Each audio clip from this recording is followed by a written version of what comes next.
Chapter 4. The Whispering Market. There was no time for shock, no moment for grief over his demolished apartment, or the life that had just been irrevocably incinerated. Alara's command, right now, was an iron certainty. She grabbed the collar of Leo's jacket, yanking him towards the shattered window and the rickety fire escape beyond. The poker, she snapped. Bring it. The codex. Keep it hidden under your coat. Don't let it touch your skin directly if you can help it. Leo, stumbling and numb, obeyed without question. His mind was a maelstrom of his own terror and the ghostly echoes of his ancestors' resolve. He clutched the heady iron poker like a holy relic and shoved the cold, unnervingly silent codex inside his jacket. The world outside his window, once a familiar backdrop of brick walls and distant traffic, now looked like a hunting ground. Every shadow seemed to writhe with potential threats, every distant siren a herald of their discovery. They moved fast, a frantic descent down the rusty fire escape and into the filth-strewn alley below. Alara led the way, a phantom in the urban dark. She didn't run in a straight line but moved in a jagged, unpredictable path, hugging walls, darting across streets only when the traffic lights created a wall of moving steel. Leo, clumsy and breathless, struggled to keep up. The iron poker felt absurdly heavy, a remnant of the battle that had already signed his death warrant. "Where are we going?" he gasped, his lungs burning. "Off the grid," she replied without looking back, her voice a low murmur. "The signal we sent out will bring the official channels first, people like the Kontars. They're stuffy, bureaucratic, and they'll want to contend the codex, probably by destroying you along with it. But it also alerted the scavengers. They're faster and messier. We need a place where both groups will hesitate to make a move. We need neutral ground." Her path led them downward into the concrete guts of the city. She pried open a maintenance grate in the pavement with practiced ease and dropped into the darkness. For a horrifying moment, Leo hesitated, staring into the black maw. The thought of his glowing screen and day-old pizza felt like a memory from another man's life. "Kid, unless you want to explain that griever to the cops or the men in the silver armor who will follow, you'll get in here." Alara's voice echoed up from below. Taking a shuddering breath, Leo followed. The tunnel was rank with the smell of stagnant water and old decay. They navigated by the faint light from Alara's phone, their footsteps echoing in the oppressive silence. They passed through forgotten service tunnels and across active subway tracks, the roar of an approaching train sending them scrambling into a dusty alcove, the wind of its passage a physical blow. Finally, Alara stopped before a solid steel door, indistinguishable from dozens of others they had passed. It was covered in graffiti, but beneath the spray paint Leo's newly attuned eyes could faintly perceive etched symbols that made his head ache. Alara didn't use a key. She knocked, a syncopated rhythm that sounded less like a code and more like a persuasive argument. Tap top tot, tap top top. A panel slid open at eye level, revealing a pair of luminous, reptilian eyes. "Business," a voice hissed, like dry leaves skittering across pavement. "Sanctuary and supplies," Galara said. "No trouble." She held up 2 fingers.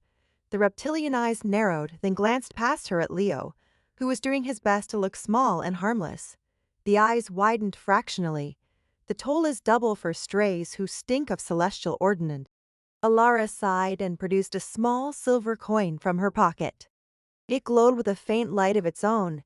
She slid it through the slot. "He's with me. The toll is paid." There was a series of heavy clunks and clicks, and the steel doors swung inward, releasing a wave of sensory information so dense it made Leo physically recoil. The tunnel behind them was dark, silent, and dead. The space before them was violently, impossibly alive.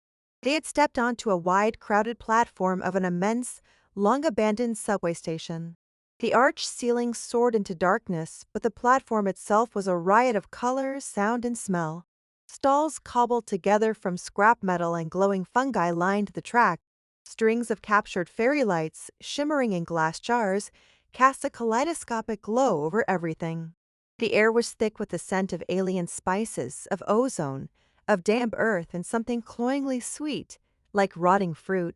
This was a shadow market. Leo's mind, the mind of a data entry clerk, tried desperately to categorize the chaos and failed.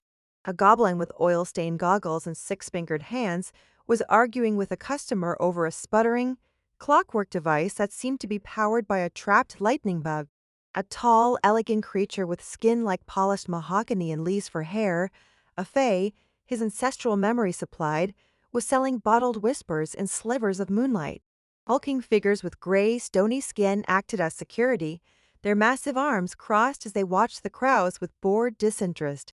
Chittering, melodic, and guttural languages blended into a disorienting symphony. He was a man who knew 27 different keyboard shortcuts for Microsoft Excel. He was not equipped for this. "All right, listen to me," Alara said, her voice a low, urgent anchor in the sea of madness.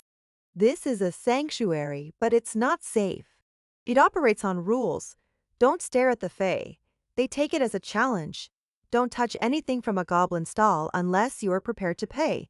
Don't make promises, don't accept gifts, and whatever you do, do not eat the food." Leo could only nod, his eyes wide. He felt 100 pairs of eyes on him. They weren't just curious glances, they were assessing. Scavengers, Alara had called them. He could feel their greed, their ambition, their fear. The broadcast from his apartment hadn't just been a signal. It had been a dinner bell. The warden was here. The prize was in play. They pushed through the throng, Alara leading with a confidence that was only slightly frayed at the edges. She was looking for someone, her eyes scanning the bizarre storefronts. She was a low-level agent. He remembered her saying this was her world, but she was clearly on the bottom rungs of its ladder. A small, wizened creature with leathery wings and a mischievous grin darted in front of them, holding up a tray of steaming pastries. "Sky shrimp puff?" Freshly filched from the dreams of a sleeping pilot. "No," Alara said firmly, pulling Leo along.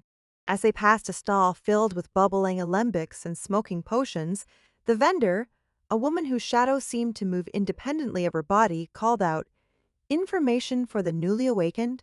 Knowledge has a price, custodian." Alara ignored her. She was heading for a quieter, more shadowed corner of the market. But it was too late. Their presence and the silent weight of the Codex had already disturbed the market's delicate ecosystem. They were suddenly blocked by a figure who hadn't been there a second before.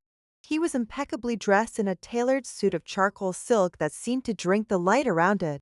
His face was unnaturally smooth, his age impossible to guess. He could have been 30 or 1,000. His smile was thin, precise, and utterly devoid of warmth. "Alara," the man said, his voice as smooth and cold as polished marble.